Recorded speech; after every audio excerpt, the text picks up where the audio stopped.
안녕하십니까. 이시영 TV입니다. 여러분, 오늘은 좀 무거운 이야기를 해야 할 것 같습니다.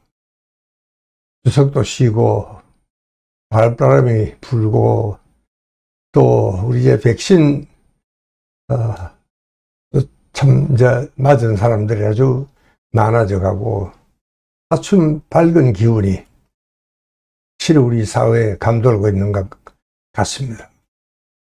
우리가 정말 한 가지 참 무거운 현실을 우리가 더 이상 외면해서는 안 될 것 같습니다. 현실을 직시해야 되는, 그게 뭐냐, 제가 인생 최후의 10년이라는 제목으로 오늘은 이야기를 하려고 합니다. 여러분, 나는 기회 있을 적마다 우리가 생애 현역으로 뛰어야 된다, 그런 말을 좀 자주 했습니다. 만약에 그럴 수만 있으면은 그보다 더한 축복이 없습니다.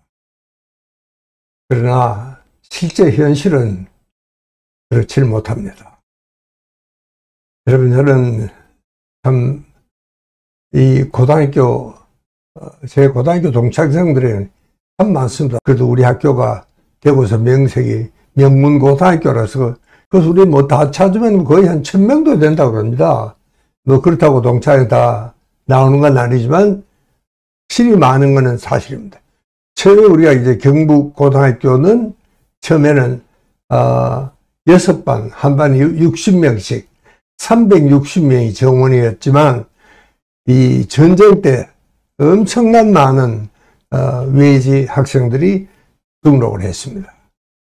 그래서 굉장히 많습니다.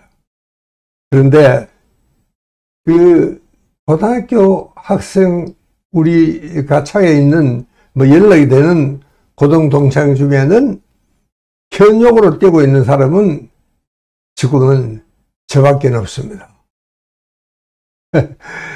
뭐 반현역은 있습니다. 가령 자기 아들이 병을 하는데 자기는 뭐 원장으로서 뒷전에 앉아서 옛날에 보던 환자를 일주일에 한두 번 보는 그런 정도의 사람은 있습니다.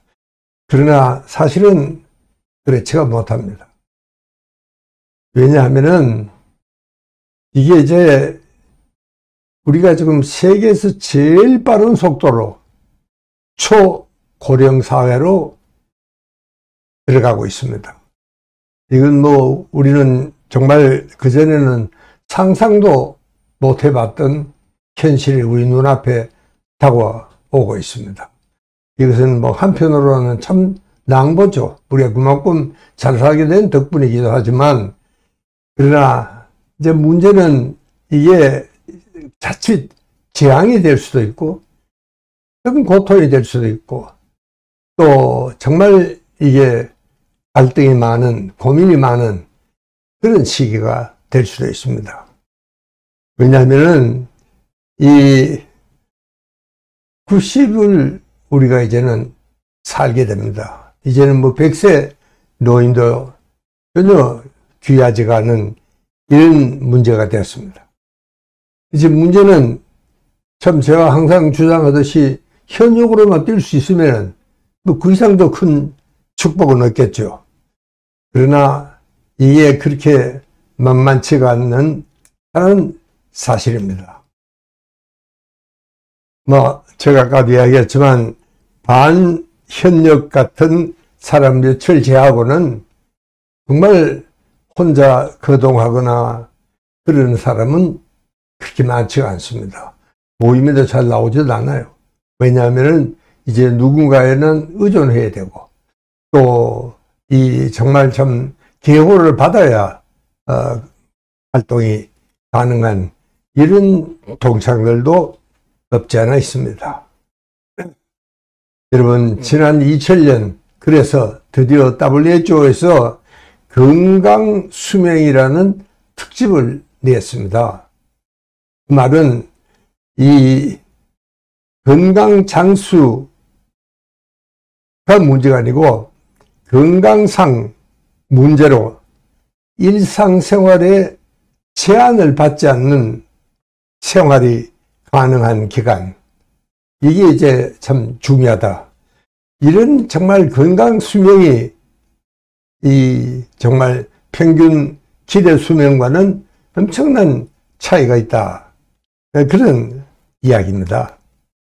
이 시기를 우리가 어떻게 보낼 것인가? 이것은 참으로 중요한 개인의 문제면서 동시에 우리 사회 전체가 풀어가야 할 난제 중에 하나입니다.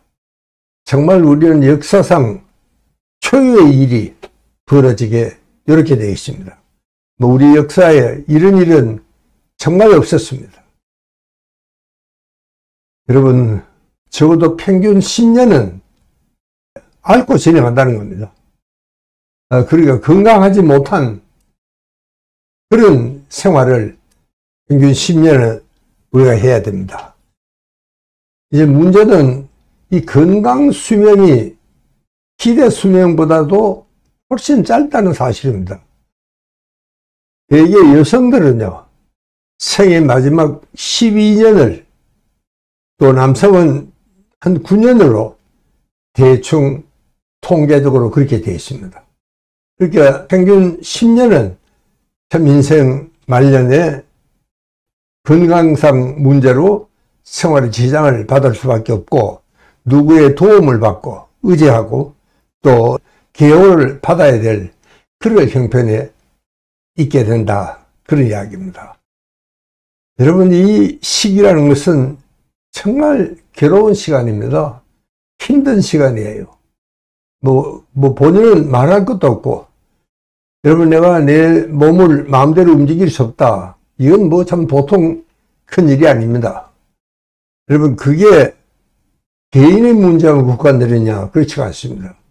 그런 노인이 집에 한 분 계시면은 가족 전체가 문제가 될 수도 있고, 그것 때문에 가족 갈등으로 이 문제가 더 커져서 가족 전체가 아주 붕괴가 되는 이런 사태까지 벌어지는 경우도 있습니다. 또 정부에서도 그 사태를 그냥 보고만 있을 수가 없죠. 그래서 지금 요즘 우리 정부에서는 요양원이다, 요양병원을 많이 증축을 하고, 또 민간에서도 하고 있으면 정부에서도 많은 협조를, 원조를 해주고 있습니다. 그러나 여러분, 여기에도 한계가 있습니다. 우리가 잘 압니다. 그러니까 언제까지나 정부가 정말 이 사람들을 위해서 그런 일을 지원해 줄 수 있을까? 이게 정말 걱정이 아닐 수가 없습니다. 우리도 옛날에도 그런 말이 있습니다. 10년 우한에 효자 없다, 그런 말이 있습니다.